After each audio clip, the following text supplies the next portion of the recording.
What's up everybody, this is Aircrete Harry, and in this video I'm going to be talking about a 16-foot dome I'm building this April.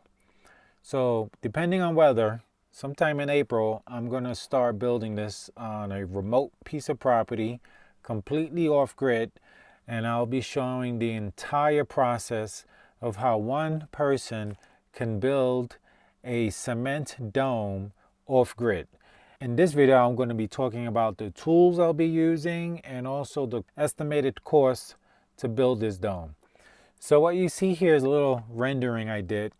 16-foot diameter dome with a bathroom here and a window that protrudes out from the dome that gives you a sitting area. So I'm going to show you the dome interior. So as you can see here, this protrusion back here will be the bathroom, and let me ghost this so you can see the inside here. So you can see we have a bathroom here, toilet, sink, shower, stand-up shower, and on the inside we have a full kitchen.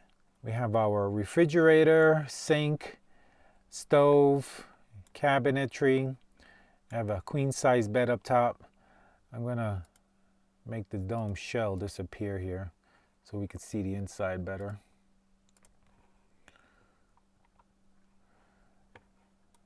You can see our lady here sitting down on the window sill.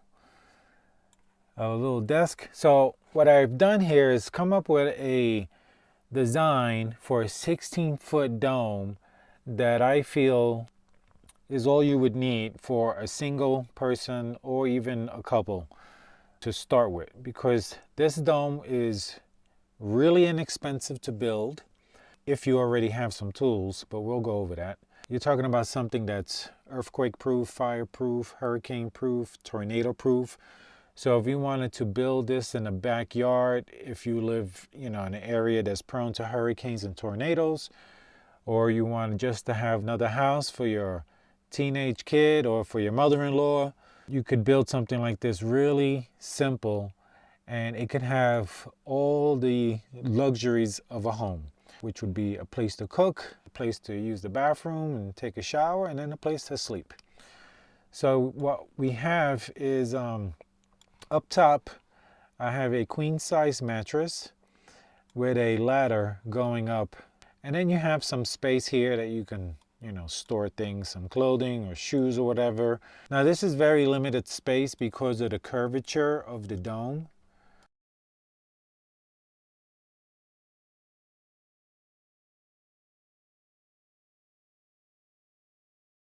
What you're seeing right here in this image with this part sticking out, so it's going to be a double shell Aircrete dome. What will happen is an air form will be inflated and sprayed. I'll show you here. In this double shell dome that I built, so you can see I'm mounting an air form to this inner ring here, and this air form will be sprayed with cement and will be our structural dome shell as well as our interior thermal mass. So this is the first air form being sprayed, and you could see here on the bottom, it's actually a little hard to see, but this whole bottom part is cardboard. The cardboard is covering the angle iron that's going to be used to mount the second airform. So it is important you keep this area clean. So we put cardboard there so the cement we sprayed on there wouldn't be a problem to clean and remove and have a nice clean surface. Now this first dome shell is built, and the idea for what I'm building this April is this will be about 1 inch to 1.5 inches thick, which will give me plenty of strength and thermal mass, which is really important. Now what you see happening here is the second air form is being applied over that first dome shell, and I'll basically be doing these same steps again. This is the reinforcing fiberglass mesh that was done to both air forms, the inner and outer, as you can see here, and they'll both be sprayed. And after they're both sprayed and we have two solid shells, we're then going to fill the cavity that we've created. In this case, it's a 6-inch cavity, in between the two airforms, or actually about 5" if we're spraying that first one about 1" thick. We'll have about 5" of space on the inside, and that space will be filled with a very lightweight Aircrete insulative mix. And so this is the same steps I'll be taking, but I'll be doing it solo. And what you see here is 10-foot inner, 11-foot outer dome that we're building here. So I'll be building a 16-foot solo and showing you all the steps. You'll see everything that I do in the build. So getting back to the CAD rendering, and what I'm doing in my design, and something I'll be incorporating into this dome build, is I'll be making cavities. Basically, I'll take cardboard and make a box that these wooden I-beams can fit inside of. And by doing this, once I spray everything, I'll have a pocket that I would have created that I could slip these I-beams, these wooden beams into, and use the entire wall as my structural support for the floor. So these will be cut to fit probably 4 to 5 inches total into the wall. So you're looking at 2.5 inches on both sides. This wooden beam would be into the wall, having 1 inch or more of cement supporting it, making it very strong. And the whole process that I'll be using to perform this will involve me getting inside of the airform once it's inflated. So this airform that I build will have a zipper, right? I'll have the zipper in the doorway area, so I could inflate the airform, unzip the zipper, climb inside, close it, and then on the inside I'll have a laser level, and I'll mark everything out. Of course, my floors will all be done and flat and level, and everything will be level. All the floors are done before the airform is mounted to be sprayed. So I'll have a level surface to work from, and I'll have a laser level that I'll be able to mark the interior of the airform and mark on the outside where the boxes go. So there's going to be a whole step that's really going to help to add a lot of strength to your structures. So this is a 16-footer, but this same method of having a pocket where the wall is supporting your floors is very strong, and I think it's going to work really nicely in any size dome you build. You could do the same system. Now that we have our shell up, the first shell, and we have these pockets for our wooden I-beams to fit through, we now have the thermal mass with this shell, as well as all of our structural strength, because in spraying this, we will be applying meshes. There'll be multiple layers of mesh just to really add a lot of strength. So you saw the fiberglass mesh, and the other mesh that'll go on will be like a basalt mesh, maybe with 1-inch square pockets, and we'll probably have 2 layers of that. So in total, there'll be 3 reinforcing layers of mesh on that first 1 inch of structural stucco cement shell. Then afterwards, the second shell that's applied will have a thinner coat, probably a 1/2 inch thick. Now everything I'm spraying at this point is a stucco cement mix. So we're talking about Portland cement and sand, and in certain ratios and certain amounts of water that we're going to add to it to get certain strengths. We're going to add some plasticizer, and just having this first shell built this way will give a lot of strength to your structure. Now the big difference between this dome and the dome you just saw me building is this one's going to be intentionally designed to be a small home, a small dome home. The other was an experiment to test the whole idea out. I saw it worked. It worked great. And so here we're going to replicate it, but much larger, with the intent where someone could live in it. And so anyone watching this video, and the video I'll be making in April sometime of me actually building it, will be able to replicate the process. So I'm going to go over some of the tools that you'll need. So now if you have no tools at all, that's what I'll be showing you here. Every single tool you would need to purchase to start this project. Okay, so for myself, I currently have this air compressor and it works very good. I'm off grid, and what I learned first time, living off grid, moving from New York City, the solar system and your battery banks and everything, the power can get sucked out of them real quick when you use heavy equipment like the larger electrical air compressor. That would just drain the battery so quickly. And so to avoid that, I got myself a gas air compressor. Now, I'm not saying this is what you have to do, but I do recommend it if you are planning to be completely off grid. Now, if you're going to a vacant piece of land and planning to get yourself connected to the grid, then you can get yourself, for like $200 or $300, you can have a 30-gallon tank electric air compressor. So you can save money there if you're planning to connect to the grid.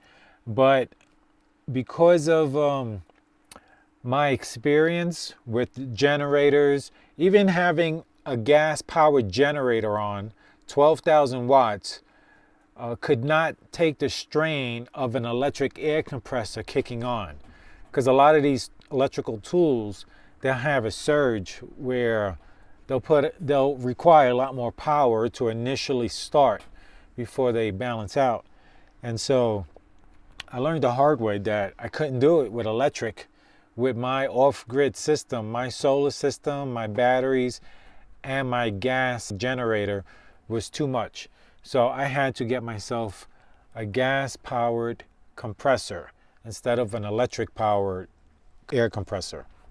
So Harbor Freight has really good deals on, prices, but I just recommend you do your own search, shop around for the best deals. This is all going to be stuff that I was able to find. Some things I use myself, other things I just found and put on the list because they look like good tools. So we have our air compressor. The air compressor is going to be for two purposes. It's going to be to create your aircrete. It's going to be used to generate foam so that you can mix into your Portland cement. And then secondly, the air compressor is going to be used to spray your cement mix onto your air form using a stucco sprayer. So those are the two main things you'll be using the air compressor for. Here is and I have all these, everything you see here is on my Amazon link. So you can just click on the link and there'll be a page specifically for April dome build. And everything you see on my list here that's Amazon related will be in that list. So the stucco sprayer, here it is. They have a 2-pack. You get 2 of them for $90, $89.99. And these are the same ones that I purchased, and they work really good. And so I highly recommend this particular stucco sprayer because you get 2 of them. You'll find is when you first use it, you may make a mistake, not clean it the way you're supposed to, or nozzles that the air blasts out of, and they can get clogged.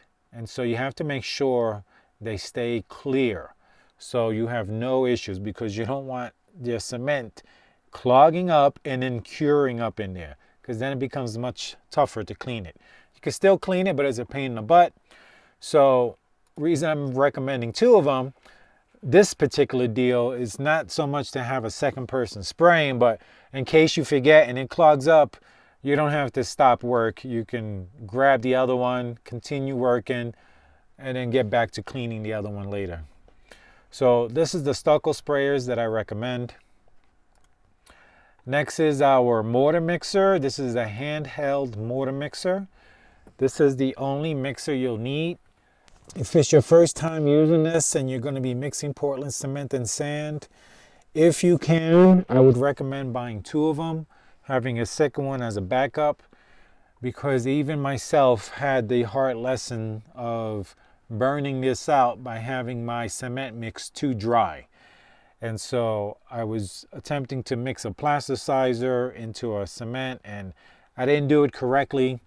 The mix was very dry and I ended up just burning my mixer out. Of course, I was using it a lot. By the way, it was a mistake. And again, once you start this build process, you don't want to stop. And the reason is because you're going to be using a blower to inflate an airform. And once you start spraying this airform, you have to keep the blower on and get everything sprayed on it before turning the blower off. You can't turn the blower off until you've completely sprayed the dome and it's standing on its own. Depending on where you're building and the weather and the cure time, that could take up to 3 days to do. So you would have a blower continuously blowing 24 hours a day air into that airform to keep it inflated until you've completed the spraying process. So for that reason, if you can, I would recommend 2 of these mixers, these mortar mixers. They work great, and you're going to use this to mix your Portland cement and sand, as well as your Portland cement and shaving cream foam for your Aircrete. So that's your mixer, and you can see that price. And I've added all this up, but you know, you could add it up and follow along. So I'm only showing this image here to show you, you're going to need a 55-gallon drum and maybe even like a 30-gallon drum or something like that, a wide mouth, something not so deep for mixing your stucco, Portland cement and sand. You don't need something so deep, but you do need this for mixing the Aircrete because you have to add the foam to it, and you will fill this entire volume, this entire barrel with shaving cream foam that you'll be mixing. The Portland cement will just take up a couple of inches at the bottom. Once you mix your 92-pound bag of Portland cement with 5 gallons of water, it'll just take up a few inches at the bottom, maybe about 2 to 3 inches of the bottom of the barrel. But then the rest of this gets filled with shaving cream. So you need that expansion. So you need the space. What you don't need is to pay $152.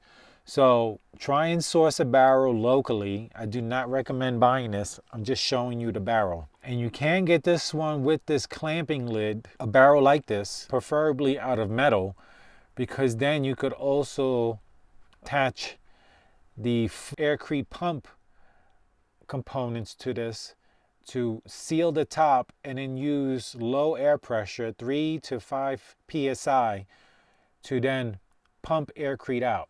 So that's something we can get into later, but I have videos of myself doing it, not with this type of barrel, just with a type of barrel that I had on hand.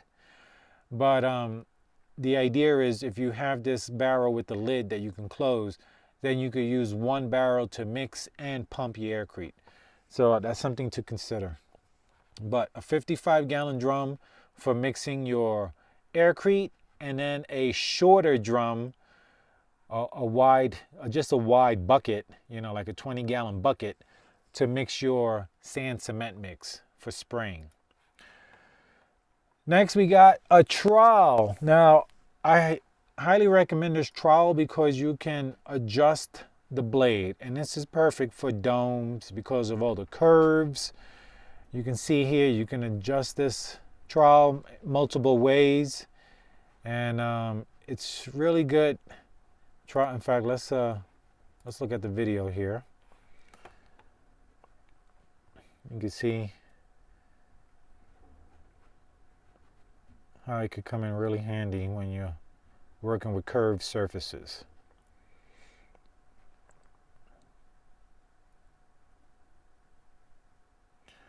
So I highly recommend this, and I have some other trowels here.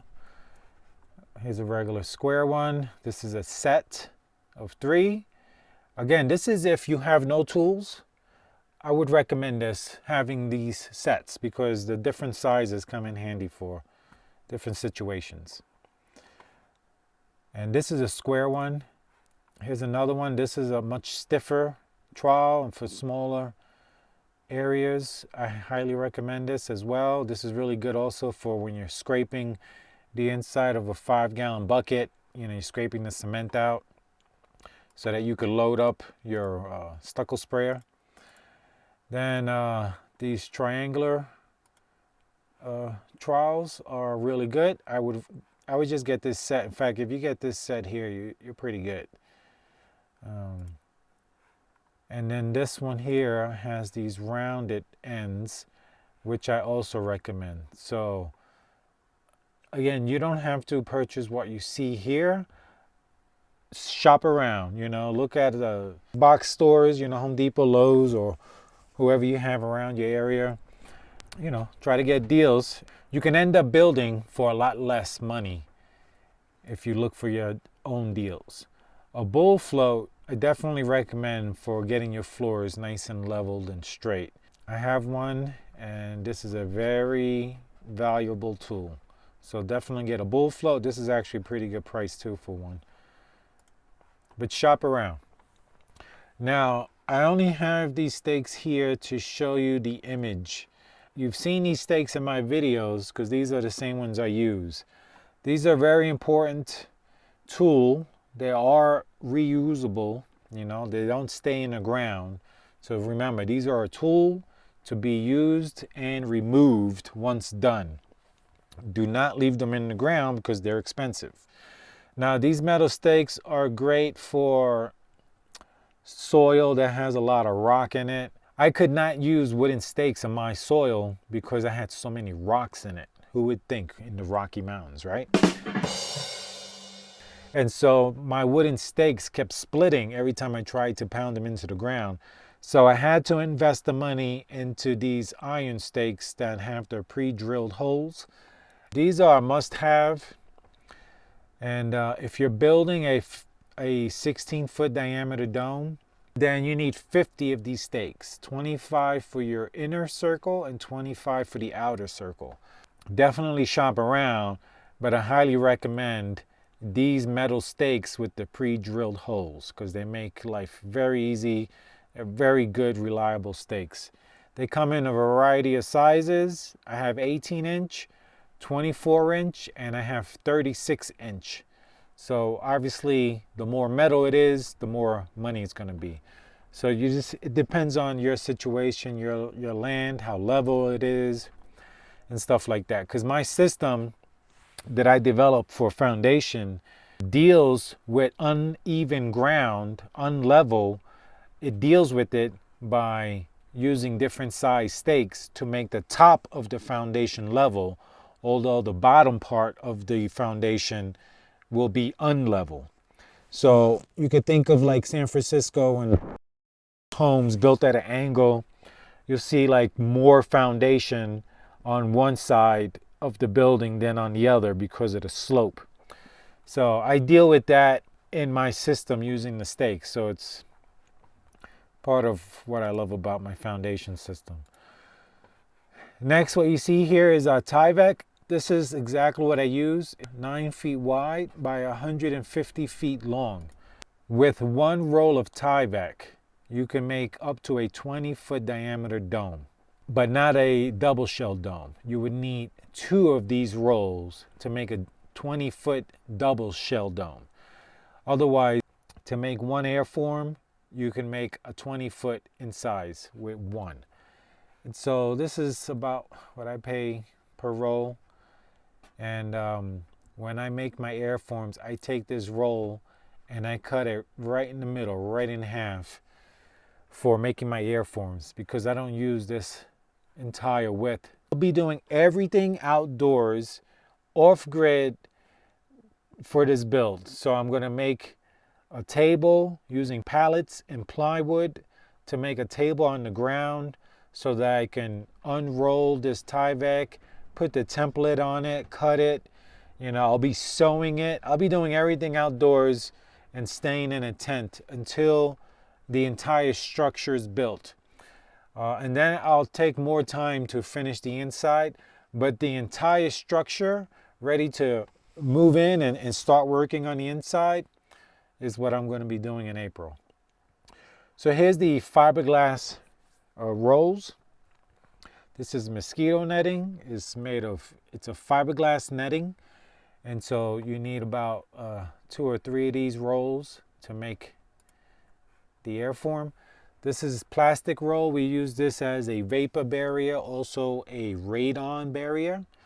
So once we have all our stakes in the ground for the diameter of our dome, we then will place this over that, piercing the plastic with the stakes, and then we build our foundation on top of that.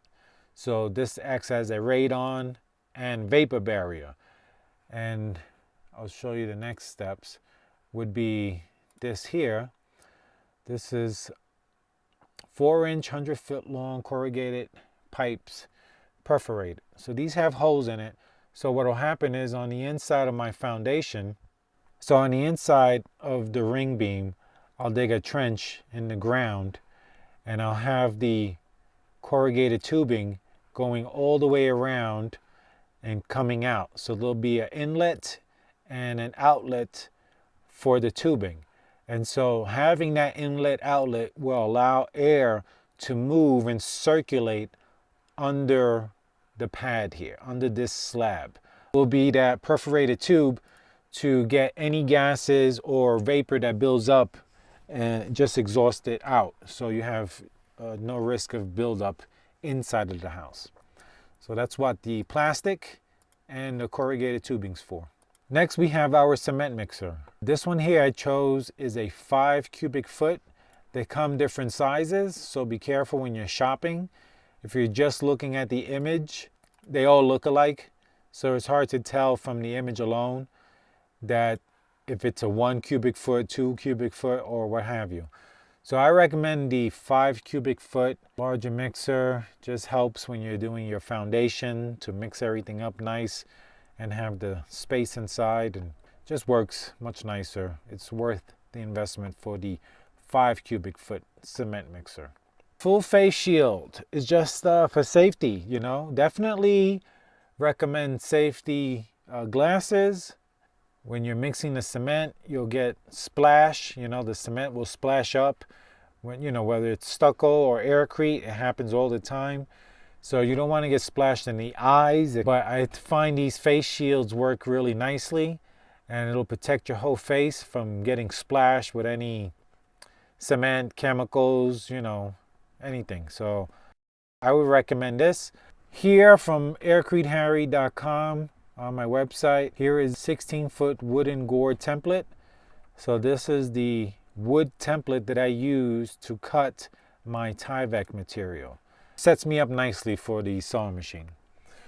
Next is angle iron. This is another thing you'll need. I use the angle iron to mount the airform to the ring beam. Angle iron, 1 inch by 1 inch by 72 inches is fine. In my videos, I show how I cut and drill holes and just prep the angle iron to mount the airforms. Tapcons will hold everything down. You'll drill your hose into your concrete ring beam, and these Tapcons will go through the angle iron and pinch and hold the airform down. So you need Tapcons. 1/2 inch is the smallest I recommend. Don't get anything smaller because they do tend to snap, and that is very annoying when the screws snap in the concrete. So definitely 1/2 inch minimum. From aircreteharry.com is the Aircrete thickening agent. So with this thickening agent, it'll make your Aircrete stronger, as well as allow you to pour much taller pours in one shot without having to do smaller 12-inch lifts. This is the blower that I recommend. This is what I've been using lately. When I first started, I was using a leaf blower to inflate my domes, but leaf blowers weren't designed to run extremely long time. So these blowers are designed for that. They have much bigger electric motors on them, so they are much better than a leaf blower. Although I do still keep a leaf blower on hand as a backup just in case the blower cuts out. Again, shop around, but 80 bucks for a 480 watt bouncy house blower is pretty good. And I like the circular outlet because that lines up well with my tubing. So that circular outlet here for this blower will line up to this hole here. This isn't the correct orientation the way I would operate it, but I use this to blow the air, and instead of this direction, it would be blowing down through the tubing that would inflate the airform. So you need a few, you need about 4 of these elbows for building one dome. So 3 of these pieces. Next is a very important fuel source. I highly recommend, if you're going to do this off-grid using a gas generator, that you get yourself a 100-pound propane tank. And I highly recommend that because the next recommendation is a dual fuel generator. So there's a lot of models out there. I've tried almost every brand and they're all about the same. And so whatever fits your budget. In this case here, I'm looking at 11,500 watt dual fuel. The reason I highly recommend this is because these tanks are, let me see, they're usually good for like maybe 8 gallons of fuel. No, in this case 7.7 gallons. So this fuel tank only holds 7.7 gallons, which will give you X amount of hours of runtime before you need to refill it. If you're going to be off grid, which means you might be driving 20, 30 minutes, even an hour before you get to a gas station, depending on how off grid you are, that's not a lot of traveling you're going to want to do. So you're going to need to purchase a lot of those little red 5-gallon fuel canisters. Probably need like 25 of them. At least 25 of those things to keep you running. Whereas you can get just one of these tanks and hook it up to this dual fuel generator and you can stay running, because like I said, the most important thing is that you keep your airform inflated until you're done spraying, so that everything comes out beautiful and perfect and you have no problems. Your generator is going to need to keep continuously running. These are all the tools you would need to start building a dome. Now, if you have some tools already, great. If not, that's what you would need. So the numbers you see here are the first 1900 is about what you're going to need in Portland cement and sand. So we're looking at 2 to 3 pallets of 92-pound bags of Portland cement. On each pallet, 35 bags of Portland cement come. You're looking at 50-pound bags of sand that come on a pallet. And so that's 1900 in the cement and sand material to build this particular 16-foot dome. This is with the bathroom augment, the window augment. And here you're looking at $5,819 for all of the tools that I just showed you, but also including the correct quantities for things such as like the correct amount of screws you would need to get it done, the 4 elbows you need. So that number there covers all of that. And lastly is just the 2 combined. So to build this dome and the other supplies, there's a couple other things not listed here, which would be a water tank. Ideally a 350-gallon water tank that you can put on the back of your pickup truck. And that's about $300, right? So you're looking at $8,000 to build a dome. Now, that's incredible because you're talking about something that's hurricane-proof, fire-proof, tornado-proof. Depending on how thick you make your walls, it could be bulletproof. I think that would be bulletproof up to, certain calibers, because you're going to have a 1/2-inch outer dome shell. Then you're going to have about 5 inches of Aircrete insulation in between, and then another 1 to 1.5 inches on the lower portions of cement. So it's very, very strong. It's going to withstand a lot. Yeah, I just feel like there are some incredible structures that you can build. Now, I do have another structure. It's a hyperbolic paraboloid structure that I will be building this year. You can look forward to my next video coming out where I'm going to be discussing that design and all the pros and cons. Well, mostly all the pros. Anyway, that's it from now. This is Aircrete Harry. I love you all. Peace out, and I'll catch you later.